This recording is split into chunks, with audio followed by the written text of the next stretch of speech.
Ciao Juventini of the world, my name is Giuseppe, welcome back on the channel. I'm sorry for the video I'm recording today, but it will be in long parts the rant of Beppe. I'm not happy. It is not possible. It's incredible what I'm watching online, what I'm reading, what I'm listening to. I believe that a lot of Juventini are probably overreacting, exaggerating after that deserved loss against Inter from Sunday. How is it possible that we go from one day we are a Scudetto contender team to the other day, we are a team that is not able to do one right thing. We are a total flop of a team. We are a disgusting team.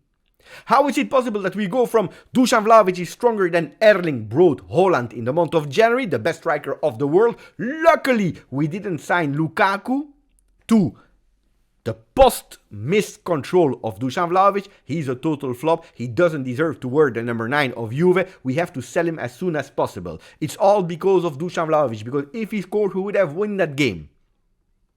How is it possible that we go from Max Allegri, that after match day 21, before Empoli, was overachieving with this team, with the material he had at disposal, to Max Allegri is the only cause of the situation of Juventus, of the fact that we don't play a 4-3-3, of the fact that we are not good enough, of the fact that we are at -4, virtually at -7 from Inter, of the fact that we are not playing a beautiful football. How is it possible that there is no balance? How is it possible that we go from here to here with big hashtags, in, out, flopped, fantastic, top, phenomenal, disaster? How is it possible that there is no middle way? I want to speak about that in today's video, a long rant in today's video, but I also want to speak about the future of Chiesa, that yesterday had again a small little problem. I don't have a definite opinion yet, but I need your support. I need your comments in the chat to tell me what we do with Chiesa, so stay with me until the end if you want to know a bit more about Chiesa, and if you want to help me knowing, understanding a bit better the future. Before that, before my big rant, I want to go towards small, important news for the future of Serie A. The first one is that from next year, Serie A team will not be anymore called Serie A team, but Serie A Any Life. Renewable energy company. Does it change a lot? Not that much. A bit of extra money for Serie A, which is always good. The logo will change. Will it change a lot more? No, we never said Serie A team. We always said Serie A, basta. So will it change a lot? No, not that much. Only the logo. On the other side, what can possibly change in the future, not from next year, is going from 20 teams to 80 teams. Is it something that is 100% sure? Not yet at the moment, but it can happen. For what reason? Because yesterday Inter, Milan and Juventus, the three big clubs of Italy, they had a meeting and they all go towards understanding how beneficial it would be for Serie A, for the teams. Of course, you have the middle block, you have the low block teams that are absolutely not happy with that decision, because of course less position, less for them the possibility to stay longer in Serie A. You know, with 18 you have more the risk to go back, but also even more difficulties to go up. So it will be a discussion that will go, but I believe they will do it, and I'm absolutely in favor for it. Now, the flash news of yesterday: 3 players possibly out. One, sure, Perin, 100% sure, he will miss 1 month after a training session of yesterday. Then Dusan Vlahovic and Federico Chiesa, they came back from Milano with small problems. The first one bigger than the other one. Vlahovic underwent test yesterday. What did we see? Overload in the adductor of the right thigh, and his condition will be evaluated day by day. When I see evaluation day by day, I'm already scared. I'm shitting my pants, I tell you the truth, because day by day means we have absolutely no idea how much and how long he will miss. And I really wanted, after the game of Inter, after the San Siro stadium where he was not able to score, I wanted him on the field against Udinese to replicate what he did in match day 1. Fantastic Dusan Vlahovic. Big chances that he will miss. Chances that he will be there, but no certainty for Chiesa, that had a swollen right foot after a game against Inter. I want to speak about Chiesa towards the end, but chances are there that he will be there, but not sure at the moment. And luckily, Milik is back. Luckily, Milik is back. Otherwise, we play only with Yildiz up front. Otherwise, we played only with Milik up front. Now, before going into the rant of Beppe, if you didn't yet, please put a maximum of like. Don't forget to subscribe to the channel. You know, it costs you 0 and it's helping me a lot. A lot. Why do I start with my rant? Because I see that page of Corriere dello Sport is saying top and flop.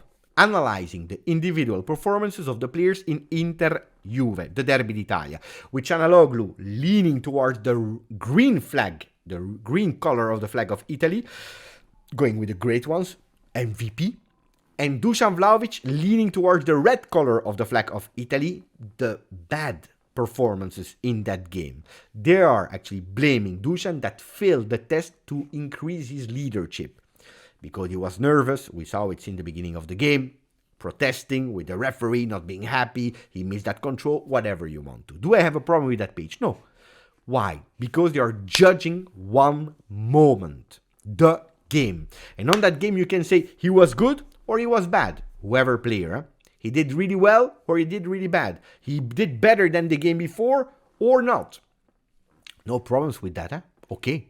What I have a problem is the judgment of us, Juventini, that are losing total reality. The connection with reality, we are losing it. We are going towards in or out, top or flop, but not about one game. About the judgment that we give about a team, a coach, a player.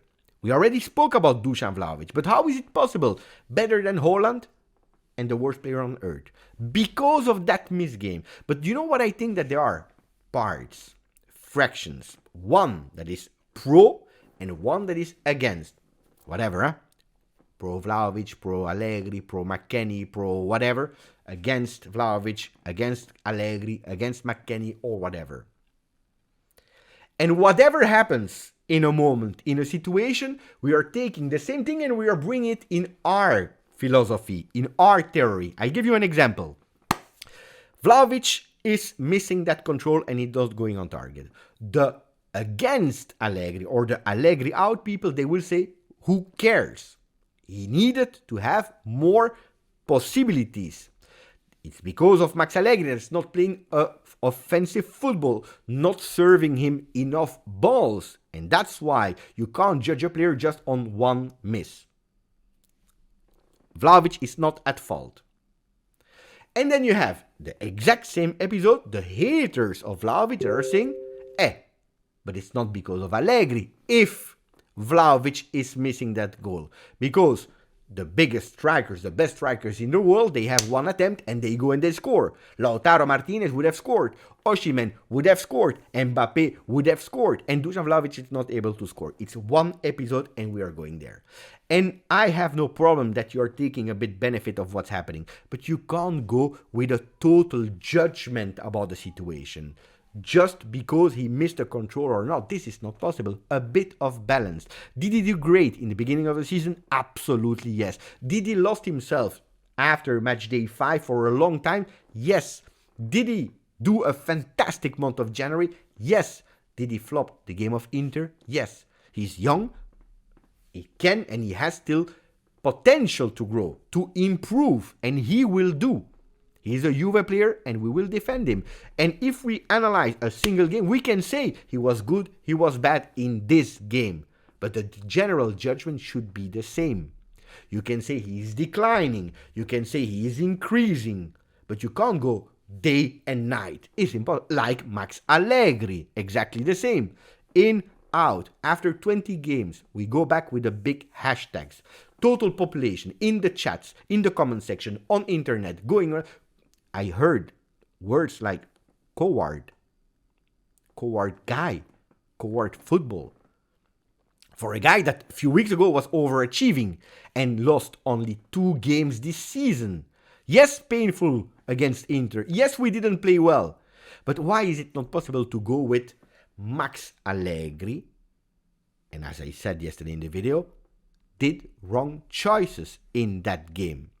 On the other side, he did good choices in a lot of other games. He did bad choices against Atalanta. Why can't we find a middle way? Why can't we just be united together in analyzing a season where we are doing much better than what we expected? But we have to still improve. I tell you, I even saw messages and feedbacks about Locatelli, comparing with Çalhanoğlu, saying that Locatelli a few weeks ago was increasing so much in that position of a regista, was a brain, was supportive, was a real Juventino, was showing grinta, all you want to, towards after the game of Inter, he's so bad. He can't do one pass for a player that had, if I'm not wrong, 93% of pass accuracy. He can't do one pass. He's bad. He's never thinking vertically. He's never able to change a game. He is slow. But we are not judging the game against Inter, where partially you were even right. No, we are going towards the player. He's not deserving to wear the number 5 of Juve. Rabiot. We don't care that he's coming back from injury and probably would not have been started. Should not have been started. No, we don't care. We are analyzing Rabiot, omitting that he was one of the, if not the MVP of last year, but also this year is doing a great season on and especially off the field. Captain band, showing what is Juventus, going in front of microphones saying, we believe in the Scudetto, we want to go for it. We neglect it. We go with the game of Inter saying he's the most useless player of the world. There is no balance. Why is it so hard to say? Max Allegri was at fault in playing him longer than expected. But probably also the management is at fault in not going and signing an Alcaraz, for example, in the beginning of January. Because having him in January probably would have been ready today to take the 60th minute instead of the 89th minute. We never find balance in how we are judging. It's hard. Even Szczesny, yesterday he was a hero against Inter, even if we lost 1-0. A few games ago, he was a total disaster. We had to sell him. We didn't want to see him anymore at Juve. Because he's not like Buffon. Because we prefer Donnarumma. Because he's Italian. Because he did a mistake. 2 mistakes in a season. Like Gatti, 2 mistakes, 2 big mistakes with his own goals. We lost 2 games now because of Gatti. Like a few weeks ago when he scored a goal, the romantic, beautiful side of football because he was a bricklayer. The beautiful side. Everyone can do it in the world. He is actually the image of you can if you believe. The dreams can be achieved. The bricklayer story. He flops a goal, but he's a Serie B player. He misses experience. No. It's a player that is coming from second division, that is at his second season at Juve, his very first season as a starter of Juve, and he needs to be better in a lot of things. He has margin to grow. Why can't we just analyze Gatti like that? Good things, bad things. Against Inter, 1 episode is doing bad, the rest is doing well. We go and point finger about that, and that's why he's a Serie B player. No. 2 players also where I heard, Cambiaso and Yildiz. Cambiaso was 2 days ago, the dream target of Real Madrid after Mbappé. Dream target for 45-50 million euro to Real Madrid because Carlo Ancelotti watched in him a fantastic player, versatile player with a lot of qualities. Now Cambiaso was not ready to play a game against Inter, that Inter. We can't just say Simone Inzaghi, he was strong to understand the movements created by McKennie and Cambiaso. They blocked him. He did a flop game, yes. We were expecting more from Cambiaso, yes. He flopped 2 games. One against Bologna, ex-team of Cambiaso, with Thiago Motta that understood how Cambiaso was playing, the movements of Cambiaso, and Simone Inzaghi that put a man on him and understood and totally blocked him. But you know what? Even crazier? Yildiz. I read some things. Yildiz should not have started against Inter. Wait, 1 week ago it was a total disaster. Blaming Max Allegri, didn't play him. And he played Milik instead. Why? And now he should not have played because he was not ready for a game like Inter. Can't we just accept that we are in a process of growth? That when we want to invest on 18 years old players, they also have the margin to miss a game?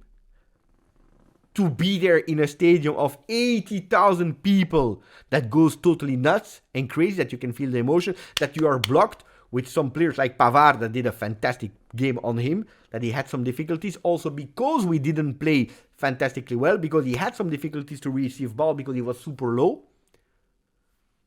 Can't we just, from a star, the rising star, the new Del Piero, is becoming, probably he's not ready to play against Inter. Where is the balance in the judgment? I don't see it. I don't understand it. Juventus is not there yet. That's a reality. It's a process, it's a journey. We are growing, we are towards it. And when we take responsibility without transfer market, because that's the context that people, they totally forget. We don't take in consideration the context. Last year was a total disaster in management, in off-the-field situation with a lot of consequences financially and transfer market, and also attractiveness on the transfer market. We were able to sign only Wea and a return of loan from Cambiaso. That's it. While the other teams, they were reinforcing themselves. I saw all the beautiful charts Inter, Juve compared, but the reality is that this season, Inter, they let go some players, they cashed in, and they were able to replace them, while Juve, they were able to do nothing, because we didn't even know, do we need a quantity team or a quality team? We didn't know. Super late in the season, with the new sporting director that just arrived. We forget about that. Look at the progress of Juventus. In 18-19, the beginning of the Next Gen project, we had 36.7 players that were playing time with over 30 years old. So 30 years old player and over and bigger, 36.7 were the playing time of them. We reduced that one towards only 23.6 this season for over 30 players. 32% of the players were between 26 and 30, while now we have 27.3. The big one, the big change, the players between 21 and 25 back then were 30.1, while this season we have 42.8. Did you see the delta growth in younger players and even the under 21? Back then it was only playing time minutes 1.3, where now they are playing 6.3. Do you see the investment? But that also has consequences. How many times did Max Allegri, the management, said the future of Juventus, trust us, is beautiful? The future of Juventus will be successful. We need time, and at Juventus we don't have a lot of time. We need to rush, we need to do faster, we need also to have sporting results, because the sporting result, like a qualification in Champions League or a trophy, will accelerate that time. But take everything in consideration. That if you play with youth, like a Yildiz, like a Cambiaso, like these players, they also have sometimes moments where they can do mistakes. Do we have to accept it? No, we have to understand, we have to digest, we have to analyze, not one single moment and taking a judgment on the player, but analyzing everything. Now, the discussion about Max Allegri, in, out, in, out, in, out. Whatever you think, whatever you go with revolution, nothing will happen until the end of the season. That you are Allegri out, hashtag, or that you are Allegri in, hashtag, and that you can post it every single day, it will not change until the end of the season, which is totally correct. Which is totally correct. At the end of the season, with one more year of contract for Max Allegri, he will decide, together with Juventus, if they continue or not. I always told you, I am not sure if Max will be there. There was a question by Gianni Balzarini post-Inter game. What about your future? You are speaking about Champions League, about the future of youth. Will you be part of the project? Where he said, I have one more year of contract. At the moment, my future is not a priority. What does that mean translated? Super easy. Super easy. At the moment, there is no 100% decision yet. He needs to sit down with the club. And he will say, what is the new project? Because when he arrived, the project was totally different with another management. While now, the new management asked him, now, short term, bring us back in a vital, crucial Champions League qualification in terms of all the benefits you know, with a sustainable young team. We can't invest. That's what you have at disposal. Bring us in Champions League. If you can do more, you can do more. Minimum there. If you can do more, you can do more. Which he's doing now. But will he be happy with that for the future? Will it be enough for Max Allegri? Is it his credo or not? They will discuss at the end of the season. And they will find an agreement. Or maybe he already chose. You already know that he will leave. But at the contrary of Klopp and Xavi, he's not saying yet, because he wants the focus to go towards the team and not about himself. But this discussion will happen after the 25th of May. That we win the Scudetto, that we win the Coppa Italia, or that we lose in both of them. He will be the one that decides with the club. Not the hashtags. Not the hashtags. Now, what is important is the now. Do we still believe? Do we still believe? And Gazzetta, Tuttosport, Corriere dello Sport, they are all going towards one direction. Yes, Juventus still believe in it. Look at the messages from Locatelli, Bremer, Danilo, Kenan Yildiz, Dusan Vlahovic. They are all going towards we want to continue to believe. We want to go for it. Yesterday they trained all together. Immediately, to not be alone in depression. Block, one voice, one unity. We all go towards the end. Fino alla fine. We want to believe in it. And that's a good thing also because the facts are showing it. The years of the Scudetto. 49 points after match day 23 for Conte. 52 and 60 the years after. Fantastic, 60 points. Then Allegri comes, 54, 51, 57, 59, 63. The biggest one, year of Ronaldo. Sarri, 54. We have this season after match day 23, 53 points. We are in the run. Of course, it doesn't depend only about Juve. Of course not. Of course not. Depends on Inter. But on Saturday, they play against Roma. A Roma that changed from Mu to De Rossi 3-on-3. Yesterday, congratulations to our ex-player Dybala with 2 goals. Congratulations to Huijsen, first professional goal. They have that thing. They change coach. They have the vibes. They are doing well. Again, they dream about the top 4. I don't know if they will win or not against Inter. Probably they will not win against Inter. Like Atalanta will probably not win against Inter. But you never know. If Roma wins, if Atalanta wins, everything can change. We are back, huh? We are back. Only if we do our job. And if to do our job, we need one thing.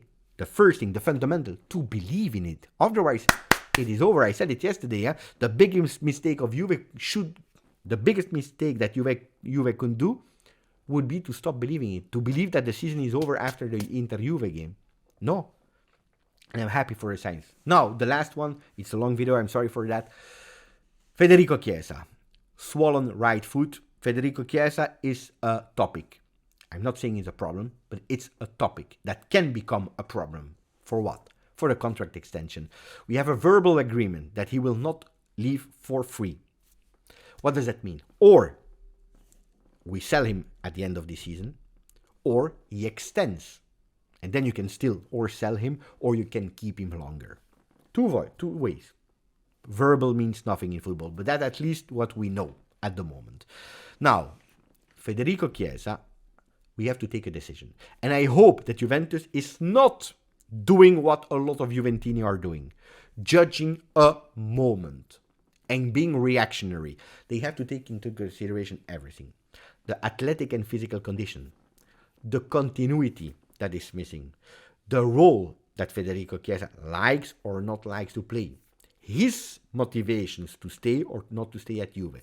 So many parameters, but also to put it into context, because we are speaking about the most skillful, best player of Italy. We are speaking about a guy that knows how to win. He won with Italy. We are speaking about a guy that is making people dream. We are speaking about Federico Chiesa. Calma. Even Del Piero needed more than 2 years to be back after his huge big injury. And that big injury of Juve, of Roma Juve of the January 2022 is still haunting Chiesa. Calma. Take time to take everything. But then the big question will be there one day. What do? We continue or we stop? At the moment, I have difficulties to answer that question because there are too many variables, but I need your help. Let me know in the comment section. I hope you enjoyed that video. Thank you, grazie, and forza Juve.